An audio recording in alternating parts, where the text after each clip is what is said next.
Hello दोस्तों, इस drama के सेकंड पार्ट की कहानी जानने से पहले अगर आपने इस ड्रामा का फर्स्ट पार्ट नहीं देखा तो उसका लिंक डिस्क्रिप्शन बॉक्स में मौजूद है। इस पार्ट में कहानी कुछ यूँ आगे बढ़ती है कि कॉल खत्म होते ही वो यंजो समझ जाती है कि किलर इस दुनिया में है। ये जल्दी से अपने डैड का ड्राइंग पैड उठाती है और यहाँ से जाने लगती है, लेकिन इतने में यहाँ पर लूफेंग आ जाता है। लूफेंग इससे पूछता है कि तुम कहाँ जा रही हो। वो यंजो कहती है कि तुम्हें भी मेरे साथ आना होगा, जल्दी मेरे साथ आओ। ये दोनों गाड़ी में बैठते हैं। लूफेंग कहता है कि तुम इतनी जल्दी में कहाँ जा रही हो। वो यंजो इसको समझाने की कोशिश करती है कि किलर मुझे तलाश कर रहा है और मुझे मारने वाला है। उदय जियांग भी ये बात समझ जाता है कि किलर असली दुनिया में चला गया है और इस तरह से वो यंजो की जान को खतरा है। अब इतने में ही वो किलर इनकी गाड़ी के बिल्कुल सामने आ जाता है, लेकिन जैसे ही किलर वो यंजो को शूट करता है तो वो यंजो इस दुनिया से ट्रैवल करके कॉमिक वर्ल्ड में पहुंच जाती है और वो यंजो जियांग की गाड़ी में आ जाती है। जियांग से पूछता है कि क्या तुम ठीक हो, तो वो यंजो कहती है कि अभी मैं मरते मरते बची हूँ, क्योंकि वो किलर मेरी दुनिया में पहुंच चुका है और उसने मुझे अभी शूट करने की कोशिश की है। जियांग इसको गले लगाकर रिलैक्स करने की कोशिश करता है, लेकिन वो यंजो कहती है कि लूफेंग का क्या हुआ होगा, वो तो अभी भी कार में ही था। जबकि लूफेंग किलर से ये कह रहा होता है कि प्लीज मुझे नहीं मारो, लेकिन किलर को लूफेंग से कोई भी सरोकार नहीं होता। वो वू यंजो के यहाँ से जाने की फौरन बाद ही गायब हो जाता है। जियांगजी भी वू यंजो को यही बात समझाता है कि किलर का टारगेट तुम हो,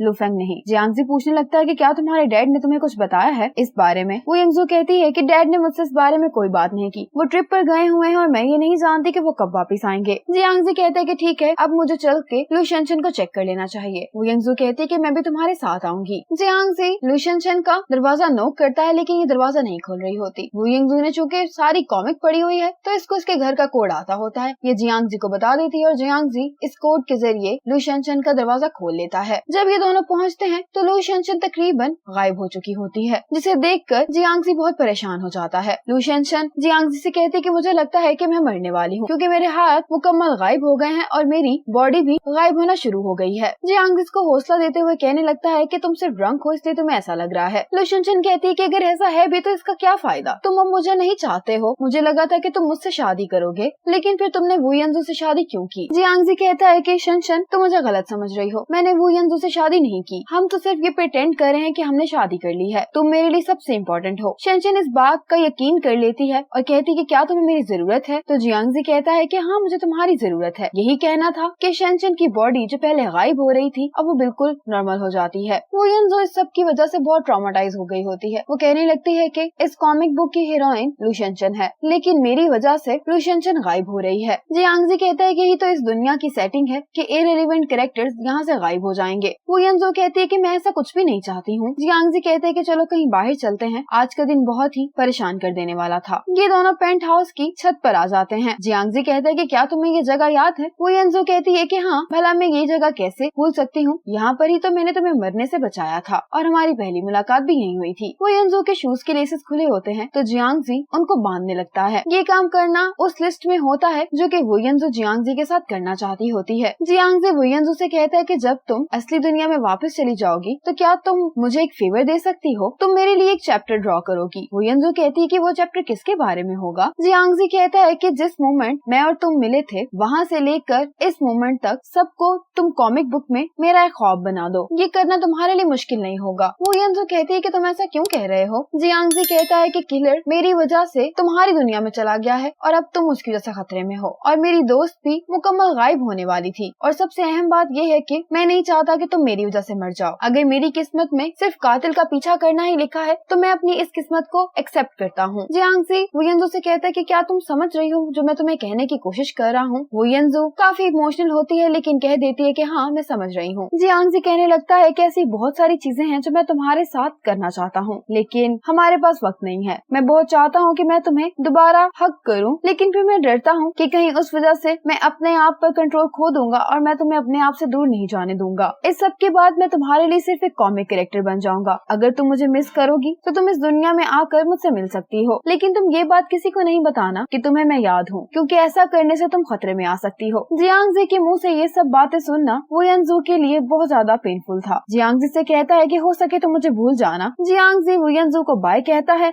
और फिर जियांगजी अपने आप को शूट कर लेता है यहीं पर। जियांगजी की अब आंख खुलती है हॉस्पिटल में और कहानी फिर से वही रिवाइंड हो जाती है जब रूफ टॉप पर जियांगजी को किसी ने मारने की कोशिश की थी। जियांगजी को अब वू येंजू के बारे में कुछ भी याद नहीं होता। जियांगजी को जैसे ही होश आता है ये लू शेनचेन से यही बात पूछता है कि क्या तुम्हें उस शख्स के बारे में मालूम हुआ जिसने मुझे रूफ टॉप पर मारने की कोशिश की थी। लू शेनचेन उसको कहती है कि नहीं, हमें अभी तक वो शख्स नहीं मिला है, लेकिन हम जल्दी उस तक पहुंच जाएंगे। लू शेनचेन जियांगजी से कहती है कि तुम रो क्यों रहे हो। जियांगजी कहने लगता है कि मुझे नहीं मालूम कि मैं क्यों रो रहा हूँ, बस मुझे ऐसा फील हो रहा है कि मैंने एक बहुत लंबा ख्वाब देखा है। लू शेनचेन कहती है कि वो ख्वाब किस तरह का था, तो जियांगजी कहता है कि मुझे वो ख्वाब याद नहीं है। वू येंजू ने ये सब कर तो दिया होता है लेकिन ये बहुत दुखी होती है। अब ये अपनी डायमंड रिंग को देख रही होती है जो इसे जियांगजी ने दी होती है। तब इसने जियांगजी से ये पूछा था कि तुम्हें मालूम है कि किसी को डायमंड रिंग देने का क्या मतलब होता है। तब जियांगजी ने इससे कहा था कि जब एक लड़का किसी लड़की को डायमंड रिंग देता है तो इसका मतलब है कि वो अपनी पूरी जिंदगी उसी एक लड़की को प्यार करेगा। अब वो सारे मोमेंट्स वू येंजू को याद आ रहे होते हैं जो इसने जियांगजी के साथ गुजारे होते हैं, लेकिन वू येंजू इस सब के बारे में कुछ नहीं कर सकती क्योंकि इनकी किस्मत में यही लिखा था। लू फेंग मिस्टर वू के पास जाता है और उन्हें बता देता है कि कोई वू येंजू को मारना चाहता है। ये बात सुनकर मिस्टर वू समझ जाते हैं और लू फेंग से पूछते हैं कि वू येंजू कहाँ पर है। तो लू फेंग कहता है कि वो फिर से गायब हो गई है। मिस्टर वू कहते हैं कि मुझे उस जगह पर ले चलो जहाँ ये सब कुछ हुआ था। जब मिस्टर वू गाड़ी का दरवाजा खोलते हैं तो यहाँ पर वू येंजू होती है और इसके हाथ में इनका ड्राइंग पैड होता है जिस पर वू येंजू ने ये सारी कहानी ड्रॉ की होती है। वू येंजू इस सब की वजह से बेहोश हो गई होती है और अब मिस्टर वू और लू फेंग इसको घर ले आते हैं। मिस्टर वू लू फेंग से पूछते हैं कि क्या तुमने उस शख्स का चेहरा देखा था जिसने वू येंजू को मारने की कोशिश की। लू फेंग कहता है कि मुझे उसका चेहरा नजर नहीं आया क्योंकि उसने बिल्कुल काले कपड़े पहने हुए थे। मिस्टर वू लू फेंग से कहते हैं कि ठीक है, अब तुम्हें घर चले जाना चाहिए। और अब मिस्टर वू कॉमिक बुक के थ्रू जान लेते हैं कि आखिर वू येंजू ने क्या किया है। एक फ्लैश ड्राइव जियांगजी ने वू येंजू को दी होती है। कॉमिक बुक के थ्रू मिस्टर वू को ये बात मालूम हो जाती है और अब मिस्टर वू येंजू की पॉकेट से ये फ्लैश ड्राइव निकाल लेते हैं। जब इसको ये अपने कंप्यूटर में कनेक्ट करते हैं तो इसमें जियांगजी ने मिस्टर वू के लिए एक लेटर लिखा होता है कि हमें इस खेल को अब मिलकर खत्म करना होगा। मैं पहले तो आप पर बहुत गुस्सा था लेकिन अब मैंने अपनी किस्मत को एक्सेप्ट कर लिया है। आपको ये सब कुछ करना होगा मेरे लिए नहीं बल्कि अपनी बेटी की खातिर। आपको इस कॉमिक बुक को एक हैप्पी एंडिंग के साथ खत्म कर देना है। ये लेटर पढ़ने के बाद मिस्टर वू बहुत इमोशनल हो जाते हैं। ये वू येंजू के पास जाकर बैठ जाते हैं और कहने लगते हैं कि मैंने एक बेमकसद जिंदगी गुजारी है, मैं तुम्हें एक अच्छा बचपन नहीं दे पाया और फिर जब ये कॉमिक बुक वायरल हो गई तो मैं काम में इतना बिजी हो गया कि मेरे पास तुम्हारे लिए भी वक्त नहीं रहा। मैं कभी भी एक अच्छा बाप नहीं बन पाया हूँ और मैं ये भी जानता हूँ कि तुम इस कॉमिक बुक की एक हैप्पी एंडिंग चाहती हो। अगले दिन वू येंजू काम पर आ जाती है लेकिन ये बिल्कुल उसी तरह से अपसेट दिखाई दे रही होती है। इसका काम में भी कोई मन नहीं लग रहा होता। इसकी एक कोवर्कर आकर इसे पूछती है कि तुमने वेडिंग रिंग क्यों पहनी हुई है, क्या तुमने हमें बगैर बताए शादी तो नहीं कर ली। जिसपे वू येंजू कहती है कि मैं भला ऐसे कैसे कर सकती हूँ, मैं तो बस इसको मजे के लिए पहन रही हूँ और वैसे भी ये कितनी प्यारी है ना। ये लोग रिंग के बारे में बात कर रहे होते हैं कि इतने में ये रिंग इसके हाथ से गिर जाती है। वू येंजू इस रिंग को पकड़ने के लिए इसके पीछे आती है। ये रिंग कोई और उठा लेता है और वो रिंग उठाने वाला और कोई नहीं बल्कि जियांगजी होता है। एक दफा फिर से वू येंजू कॉमिक वर्ल्ड में आ चुकी होती है। जियांगजी वू येंजू को ये रिंग वापस दे देता है लेकिन इसकी आंखों में अजनबियत होती है। ये तो वू येंजू को भूल चुका होता है, इसको याद ही नहीं होता कि ये कौन है। जबकि वू येंजू इसको देखकर इमोशनल जरूर हो जाती है। इतने में शुजीचंग जियांगजी के पास आकर इसे बताता है कि आज तुम ऑफिशियली डिस्चार्ज हो गए हो। शुजीचंग जियांगजी से कहता है कि ये लड़की तुम्हें क्यों घूर रही है, क्या ये तुम्हारी एक्स गर्लफ्रेंड है। तो जियांगजी इसको हंसते हुए कहता है कि तुम मेरी सभी एक्स गर्लफ्रेंड से मिल चुके हो। जियांगजी के जाने के बाद वू येंजू यहीं पर बैठकर रोना शुरू कर देती है। मिस्टर वू लू फेंग को अपने ऑफिस में बुलाते हैं, उसे कहते हैं कि अब हमें इस कॉमिक की हैप्पी एंडिंग ड्रॉ करनी है और वो ये होगी कि जियांगजी ने किलर को ढूंढ लिया है और उसके बाद ये किलर गायब हो जाएगा। लू फेंग कहता है कि इसका मतलब है कि हम इस किलर को मार रहे हैं। मिस्टर वू कहते हैं कि उसने मेरी बेटी को शूट करने की कोशिश की है तो मैं भला उसको ऐसे ही कैसे जाने दे सकता हूँ। अब वो सारी इंफॉर्मेशन लू फेंग को देते हैं जो कि जियांगजी जान चुका होता है इस दुनिया और उस दुनिया के बारे में। ये लू फेंग से कहते हैं कि तुम्हें इसमें से हर वो बात निकाल देनी है जिसकी वजह से जियांगजी को जरा भी शक हो। लू फेंग कहता है कि अगर हम किलर की सेटिंग को चेंज करने की कोशिश भी करेंगे तो एरर आ जाएगा कॉमिक बुक के अंदर। मिस्टर वो कहते हैं कि हमें कुछ ऐसा करना है जो ऑडियंस और जियांगजी दोनों के लिए कन्विंसिंग हो। वो येंजू अपने वर्ल्ड में वापस आ चुकी होती है और इसका सीनियर्स के पास आकर कहता है कि क्या तुमने कॉमिक बुक की न्यू अपडेट देखी है। मैं बहुत खुश हूँ कि जिस चैप्टर का मैं बड़ी बेसब्री से इंतजार कर रहा था वो अपडेट हो गया है क्योंकि पिछले कुछ चैप्टर्स मुझे बिल्कुल पसंद नहीं आए जिसमें वू येंजू थी। मुझे बहुत खुशी है कि मिस्टर वू ने वो सब कुछ एक ख्वाब बना दिया है। शुजीचंग आकर जियांगजी को बताता है कि सीसीटीवी कैमरा में एक शख्स देखा गया है जो बड़ा सस्पिशियस दिखाई दे रहा था। मिस्टर वू ने अब किलर को एक शक्ल दे दी होती है और मिस्टर वू ने ये किया होता है कि उस किलर को अपना ही चेहरा दे दिया होता है। लू फेंग इस पर बहुत ज्यादा हैरान होता है तो मिस्टर वू कहते हैं कि मैंने ऐसा इसलिए किया है क्योंकि ऐसा करने की वजह से ही जियांगजी कन्विंस हो पाएगा, क्योंकि जिस रात ये सब कुछ हुआ था उसी दिन तो इस दुनिया और उस दुनिया का कनेक्शन जुड़ गया था। अब मिस्टर वू ने किलर के जाने के बाद जियांगजी को मारने की कोशिश की थी ताकि वो इस कॉमिक बुक को खत्म कर सके। अब कॉमिक वर्ल्ड में किलर को पकड़ लिया गया होता है। पुलिस को सारे सबूत किलर के खिलाफ मिल गए होते हैं कि इसी ने जियांगजी की फैमिली को कत्ल किया है। एक्चुअल में ये किलर और जियांगजी के डैड शूटिंग कंपटीशन में कॉम्पिटिटर्स थे और किलर को साइकोलॉजिकल डिसऑर्डर थे, जिसकी वजह से जेलसी में आकर इस किलर ने ये सब कुछ किया है। जियांगजी अब इस किलर से मिलने के लिए जाता है तो ये किलर बताता है कि मैं तो वहाँ पर तुम्हारे डैड को कत्ल करने के लिए गया था, लेकिन आखिर में मुझे उन सबको मारना पड़ा। तुम वहाँ पर मौजूद नहीं थे। अगर तुम भी वहाँ पर होते तो तुम भी आज जिंदा नहीं होते। मैंने ये कभी भी एक्सपेक्ट नहीं किया था कि तुम 10 सालों तक मेरा पीछा करोगे, इसीलिए रूफ टॉप पर भी मैंने ही तुम्हें मारने की कोशिश की थी, लेकिन किस्मत ने एक दफा फिर तुम्हारा साथ दिया और तुम बच गए। ये सारी हकीकत आज जियांगजी पर खुल चुकी होती है। अपनी फैमिली के गम की वजह से इसको शख्स पर बहुत गुस्सा आ रहा होता है। इसका बस नहीं चलता कि ये इसको अभी मार दे, लेकिन पुलिस आकर जियांगजी को रोकती है और इसको काम डाउन करने की कोशिश करती है। और मिस्टर वू ने लास्ट सीन में ये ड्रॉ किया होता है कि उस किलर ने सुसाइड कर ली है। एंड पढ़ने के बाद वू येंजू लू फेंग को कॉल करके पूछती है कि क्या यही एंडिंग है, क्या डैड ने लू शेनशन और जियांगजी की शादी भी ड्रॉ की है। इस पर लू फेंग कहते हैं कि मिस्टर वू ने मुझे बाकी की डिटेल्स नहीं बताई हैं, लेकिन मुझे एक बात जरूर मालूम है कि जियांगजी की लू शेनशन के साथ हैप्पी एंडिंग ही दिखाई जाएगी। ये सुनना वू येंजू को अच्छा नहीं लगता और ये सुनते ही ये फोन बंद कर देती है। जब मिस्टर वू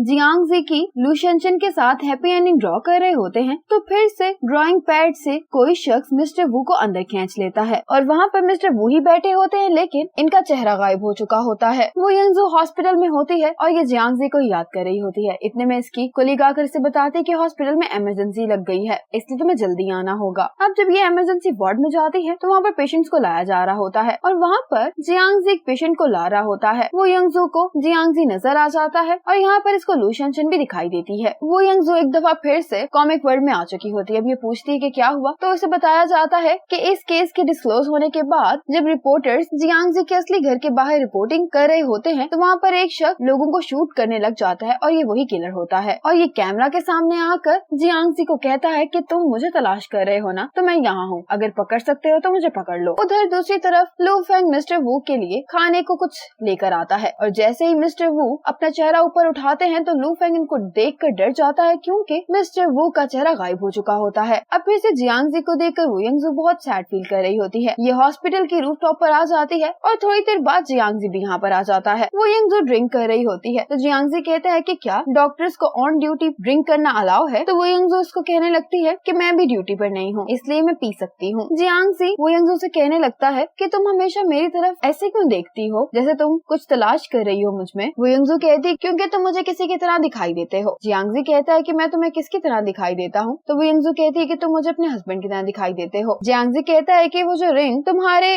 गले में है वो तुम्हारी वेडिंग रिंग है। वो येंजू हाँ कहती है, लेकिन इससे पहले वो येंजू को वो तमाम मोमेंट्स याद आते हैं जब जियांगजी ने वो येंजू को ये रिंग पहनाई होती है। इसके बाद जियांगजी यहाँ से चला जाता है। अब वो येंजू को समझ आती है कि ये बार बार फिर से कॉमिक वर्ल्ड में क्यों आ रही है, क्योंकि जब लास्ट मोमेंट ये जियांगजी के साथ थी तो जियांगजी ने इसे कहा था कि जब भी तुम मुझे मिस करोगी तो तुम मुझे यहाँ पर देखने के लिए आ सकती हो, और ऐसा ही हो रहा था। जब भी वू येंजू जियांगजी को बहुत ज्यादा मिस करती थी तो ये इस दुनिया में आ जाती है। अब फिर से वू येंजू के लिए बहुत बड़ा मसला हो गया होता है, क्योंकि इस दुनिया में इसकी कोई भी आइडेंटिटी नहीं है, ना ही इसके पास पैसे हैं और ना ही अब तो ये जियांगजी को अपनी कंडीशन बता सकती है। इसके पास सिर्फ एक ही रास्ता होता है, ये लू शेनशन के घर पर जाती है क्योंकि इसके घर का पासकोड इसको याद होता है। इसको बहुत भूख लगी होती है तो ये लू शेनशन के घर पर आकर अपने लिए नूडल्स बनाने लगती है। इतने में यहाँ पर जियांगजी आ जाता है। एक्चुअल में लू शेनशन ने इसको अपने घर से कुछ लेने के लिए भेजा होता है। जियांगजी वही लेने के लिए आया होता है और ये लू शेनशन से फोन पर बात कर रहा होता है, लेकिन फिर इसका ध्यान पड़ता है कि चूल्हे पर कुछ पक रहा है। वो येंजू पर्दे के पीछे छुपी होती है और जियांगजी को मालूम हो जाता है कि पर्दे के पीछे कोई है। अब जियांगजी इसको जानता होता है तो इससे पूछता है कि तुम यहाँ पर क्या कर रही हो। वो येंजू कहती है कि मुझे भूख लगी थी, मैंने 4 दिन से कुछ नहीं खाया, इसलिए मैं यहाँ सिर्फ खाना खाने के लिए आई थी। जियांगजी कहते हैं कि अगर तुम्हें भूख लगी थी तो तुम्हें स्टोर से जाकर अपने लिए कुछ खरीद लेना चाहिए था। वो येंजू कहती है कि मैंने इसलिए ऐसा किया क्योंकि मेरे पास पैसे नहीं थे। जियांगजी कहते हैं कि तुम एक डॉक्टर हो, ऐसा कैसे हो सकता है कि तुम्हारे पास पैसे ही ना हो खाना खरीदने के लिए। वो येंजू कहती है कि मैं उस हॉस्पिटल में डॉक्टर नहीं हूँ, तुम्हें ये गलतफहमी हुई है। जियांगजी कहता है कि ठीक है तुम्हारे पास पैसे नहीं है, लेकिन इस तरह किसी के घर में आकर खाना चोरी करना भी अच्छी बात नहीं है, मुझे पुलिस को कॉल करनी ही होगी। इस पर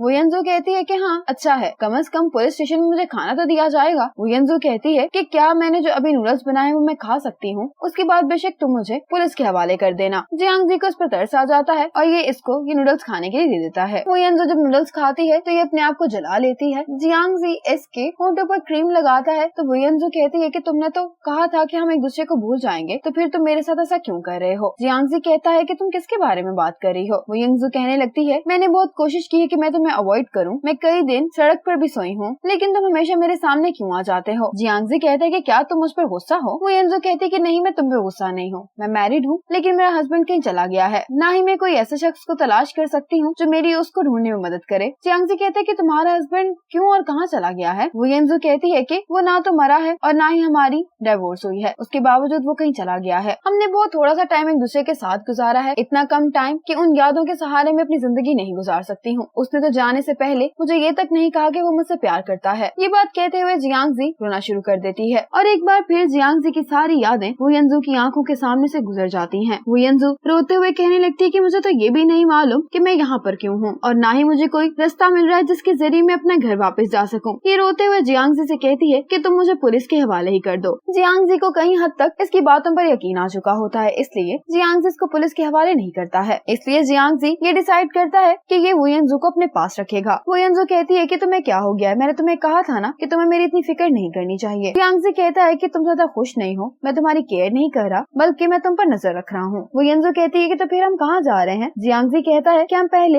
हॉस्पिटल जा रहे हैं क्योंकि वहाँ पर शनशन मेरा वेट कर रही है। जियांगजी हॉस्पिटल पहुँचकर वुयेंजो से कहता है कि तुम मेरा गाड़ी में वेट करो। लुशनशन इसको बताती है कि मुझे एक मेल आई है जिसमें एक रिकॉर्डिंग है। जियांगजी जब उस रिकॉर्डिंग को सुनता है तो उसमें उस दिन की रिकॉर्डिंग होती है जब इसकी फैमिली को शूट किया गया था और इस रिकॉर्डिंग में ये होता है कि जियांगजी बहुत ज्यादा ड्रंक होता है, इसके डैड इसको डांट रहे होते हैं और ये गुस्से में आकर अपनी फैमिली को शूट कर देता है। लेकिन ये सब कुछ उस किलर ने मिस्टर वू से लिखवाया होता है कॉमिक बुक में, ताकि जियांगजी को यही लगे कि उसी ने अपनी फैमिली को कत्ल किया है। ये सुनकर तो लू शनशन के भी होश उड़ जाते हैं और वो जियांगजी से कहती है कि मैंने इतने साल तुम्हारे साथ गुजारे हैं, मैंने तुम पे बहुत ट्रस्ट किया है, लेकिन अब ये सब क्या है। जियांगजी लू शनशन को कन्विंस करने की कोशिश करता है कि ये सब गलत फहमी है। लू शनशन कहती है कि मैं तुम्हारे डैड को जानती हूँ और मैं उनकी आवाज को भी पहचान सकती हूँ। इतने में कोई लू शनशन को गोली मार देता है और जब जियांगजी नोटिस करता है तो उसके हाथ में गन होती है। ये सब कुछ किलर कर रहा होता है। जियांगजी अब यहाँ से जल्दी से भागने की कोशिश कर रहा होता है, लेकिन यहाँ पर फौरन ही पुलिस भी आ जाती है जो कि किलर ने ड्रॉ की होती है। पुलिस से भागते हुए जियांगजी को भी गोली लग जाती है। वुयेंजो जियांगजी को एक होटल में ले आती है और यहाँ पर आकर वुयेंजो जियांगजी के जख्म को ट्रीट करने लगती है। पुलिस जियांगजी के पीछे होती है, इसलिए ये लोग हॉस्पिटल भी नहीं जा सकते होते। इसको ट्रीट करते हुए वुयेंजो रो रही होती है तो जियांगजी इसको कहता है कि तुम रो क्यों रही हो, मैं मर थोड़ी रहा हूँ। तो वुयेंजो कहती है कि तुम तो मुझे पुलिस के हवाले करने वाले थे, तो मैं भला तुम्हारे लिए क्यों रोऊंगी। जियांगजी कहता है कि तुम किसको बेवकूफ बनाने की कोशिश कर रही हो, मैं तुम्हें देखकर बता सकता हूँ कि तुम इस वक्त कितनी अपसेट हो। जियांगजी को बहुत तकलीफ हो रही होती है और ये वुयेंजो से कहता है कि अब मुझे वाकई में लग रहा है कि मैं मरने वाला हूँ। वुयेंजो कहती है कि तुम्हें ऐसा कुछ भी नहीं कहना चाहिए क्योंकि मैं तुम्हें बचाने का कोई ना कोई रास्ता ढूंढ ही लूंगी। वुयेंजो कहती है कि तुम्हें फर्दर ट्रीटमेंट के लिए कुछ मेडिसिन चाहिए जो अभी यहाँ पर नहीं है, इसलिए मुझे यहाँ से जाना होगा, लेकिन तुम मुझसे वादा करो कि तुम सब्र के साथ इस तकलीफ को बर्दाश्त करोगे और तुम्हें मेरे लिए जिंदा रहना होगा। जियांगजी कहता है कि अगर मैं ऐसा ना कर पाया तो वुयेंजो कहती है कि तुम्हें तो ये बात सोचनी भी नहीं चाहिए और सिर्फ मुझ पर यकीन रखो, मैं कोई ना कोई रास्ता जरूर तलाश कर लूंगी। इसे घर जाने के लिए अब कोई ना कोई रास्ता तलाश करना होता है और उसके लिए इसको जियांगजी को हैरान करना होता है, इसलिए ये जियांगजी को किस कर देती है और साथ ही यहाँ पर टू बी कंटिन्यूड लिखा आ जाता है। रियल वर्ल्ड में आने के बाद ये अपने डैड के ऑफिस में आकर कहती है कि डैड, आप तो जियांगजी के लिए एक हैप्पी एंडिंग लिख रहे थे, तो फिर आपने जियांगजी को किलर क्यों बना दिया है। मिस्टर वो इसकी किसी भी बात का जवाब नहीं दे रहे होते और जब वुयेंजो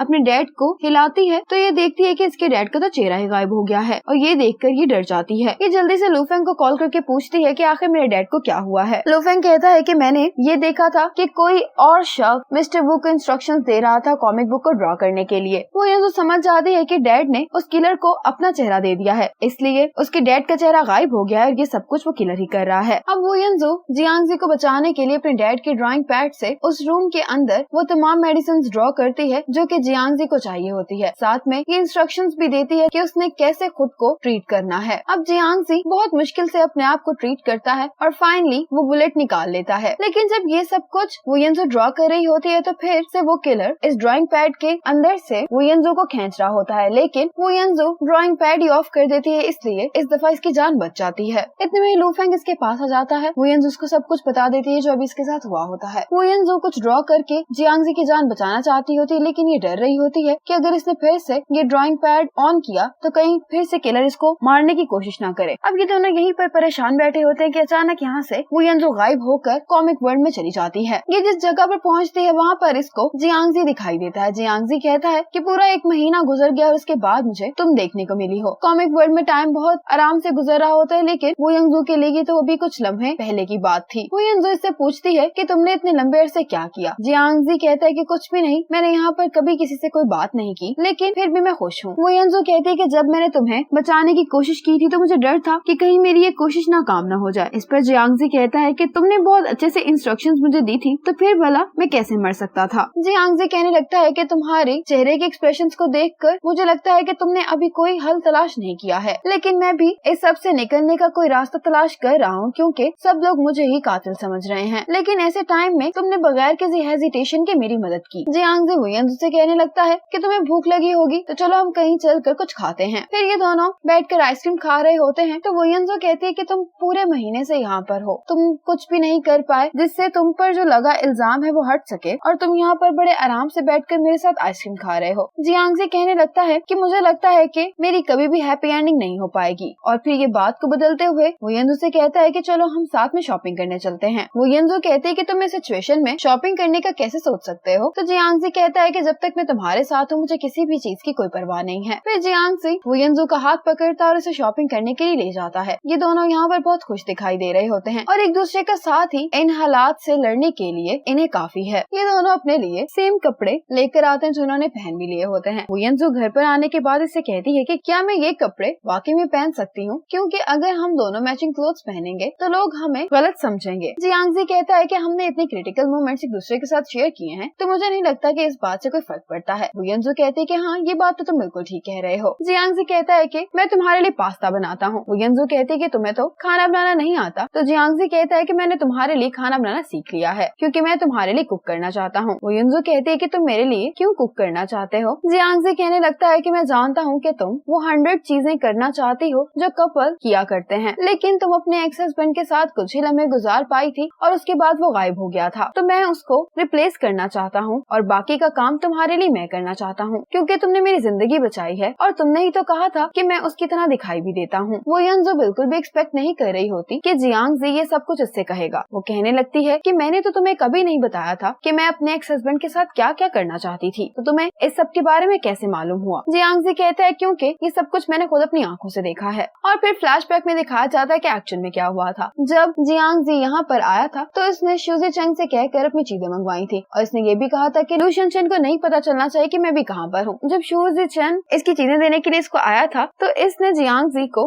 W कॉमिक बुक भी दी थी और ये वही चैप्टर था जिसमें जियांगजी और वू यनजू ने एक दूसरे के साथ टाइम गुजारा था। जियांगजी अब ये बुक वू यनजू को दिखाता है और उसे कहने लगता है कि तुम्हारे एक्सप्रेशंस को देखकर लग रहा है कि तुमने ये कॉमिक बुक पहले पढ़ी हुई है। मैं यहाँ पर फंसा हुआ था, न तुम मुझसे मिलने आ सकती थी और न ही मैं तुमसे मिलने के लिए बाहर आ सकता था, इसलिए मैंने अपना सारा टाइम इस कॉमिक बुक को पढ़ने में गुजारा है और मैंने इसको इतनी दफा पढ़ा है कि मुझे तो अब इसकी लाइंस भी याद हो गई हैं। और फिर दिखाया जाता है कि जब जियांगजी ये कॉमिक बुक पढ़ रहा था तो इसको वाकई में ही वो चीजें भी याद आ रही थी, जैसे किसी इंसान की खोई हुई मेमोरी उसे वापस मिल रही हो। ये कॉमिक बुक पढ़ने के बाद जियांगजी को ऐसा ही लगा कि जैसे कॉमिक बुक का मेन कैरेक्टर वही है। अब जियांगजी वू यनजू से पूछता है कि तुम्हारा एक्स हस्बैंड जिसकी स्टोरी इस कॉमिक बुक में है, क्या वो मैं हूँ। वू यनजू कहती है कि क्या तुम्हें सब कुछ याद आ गया है। तो जियांगजी कहता है कि अभी तक तो मुझे सारा कुछ याद नहीं आया, लेकिन जब मैं इस कॉमिक बुक को पढ़ रहा था तो कुछ स्पेसिफिक सीन्स मेरे माइंड में आ रहे थे। मैं इस टाइम बहुत कंफ्यूज हूँ, क्या तुम मुझे बता सकती हो कि आगे कॉमिक किस बारे में है। अब यहाँ पर फिर एक स्क्रीन वू यनजू को दिखाई देती है जिसके जरिए से ये दोनों वर्ल्ड एक दफा फिर से लिंक हो गए होते हैं। जियांगजी इसका हाथ पकड़ता है और इस स्क्रीन के थ्रू ये दोनों अब रियल वर्ल्ड में आ जाते हैं। वू यनजू जियांगजी को अपने डैड के ऑफिस में ले आती है। वू यनजू अब जियांगजी से माफी मांगती है कि पता नहीं क्यों मैं उस दुनिया में कॉमिक बुक ले गई थी और जिसकी वजह से तुम्हें अब ये सारी चीजें फिर से फेस करनी पड़ रही हैं। मैं जानती हूँ कि तुम्हारे लिए बहुत कॉम्प्लिकेटेड है। जियांगजी कहता है कि तुम्हें सॉरी नहीं फील करना चाहिए, बल्कि जो कुछ भी मेरे साथ हुआ इस बुक के थ्रू मुझे उसकी एक्सप्लेनेशन मिल गई है। जियांगजी कहता है कि तुम्हारे डैड कहाँ है, मुझे उनसे मिलना है। वू यनजू कहती है कि तुम उनसे क्यों मिलना चाहते हो। तो जियांगजी कहता है कि तुम डरो नहीं, मैं उन्हें इस दफा नुकसान नहीं पहुँचाऊंगा। वू यनजू कहती है कि मेरे डैड ने लू शेनशन को नहीं मारा और ना ही उन्होंने तुम्हारे साथ ये सब किया है, इसलिए तुम्हें उनके बारे में किसी भी गलत फहमी का शिकार नहीं होना चाहिए। जियांगजी कहता है कि तुम फिक्र नहीं करो, मैं सब समझ रहा हूँ। अब वो यंजू जियांगजी को एक रूम में लेकर जाती है जिसमें इसने अपने डैड को लॉक किया होता है। जियांगजी कहता है कि तुम्हारे डैड का चेहरा कहाँ है। वो यंजू कहती है कि जब मेरे डैड ने किलर को अपनी शक्ल दे दी तो तभी से उनका अपना चेहरा गायब हो गया है और अब ये किलर के लिए एज ए पपेट काम कर रहे हैं। अगर मैं इनको यहाँ पर बंद ना करूँ तो ये किलर के मुताबिक ही सब कुछ ड्रॉ करने लगेंगे और किलर का सिर्फ एक ही मकसद है और वो ये है कि वो तुम्हें मारना चाहता है हर हाल में। वो यंजू बहुत थक चुकी होती है तो ये यहाँ सोफे पर ही सो जाती है। जियांगजी वो यंजू के पास बैठा होता है कि इतने में लू फेंग यहाँ पर आ जाता है। लू फेंग भी जियांगजी के बारे में जानता होता है तो इससे कहने लगता है कि आखिर वो यंजू को हुआ क्या है। तो जियांगजी कहता है कि तुम्हें परेशान होने की जरूरत नहीं है, ये बस थक गई है। लू फेंग बड़ा एक्साइटेड होकर जियांगजी से कहता है कि क्या मैं तुमसे हाथ मिला सकता हूँ, क्योंकि मैं तुम्हारा एक बहुत बड़ा फैन हूँ। तो जियांगजी कहता है कि हाँ जरूर, तुम मुझसे हाथ मिला सकते हो। जब जियांगजी लू फेंग से हाथ मिलाता है तो ये नोटिस करता है कि इसका हाथ गायब हो रहा है। जियांगजी लू फेंग से पूछने लगता है कि क्या मैं तुमसे ये जान सकता हूँ कि तुम लोगों ने इस कॉमिक को एंड करने के लिए क्या प्लान किया है। लू फेंग इसको एंडिंग का ड्राफ्ट दिखा देता है और बताता है कि मिस्टर वू कॉमिक बुक के अंदर किलर को मारना चाहते हैं। अब इस सब से निकलने के लिए जियांगजी मिस्टर वू के ऑफिस को देख रहा होता है कि ये ड्राइंग पैड ऑन करता है और जियांगजी भी गन लोड करके किलर की तरफ पॉइंट आउट करता है।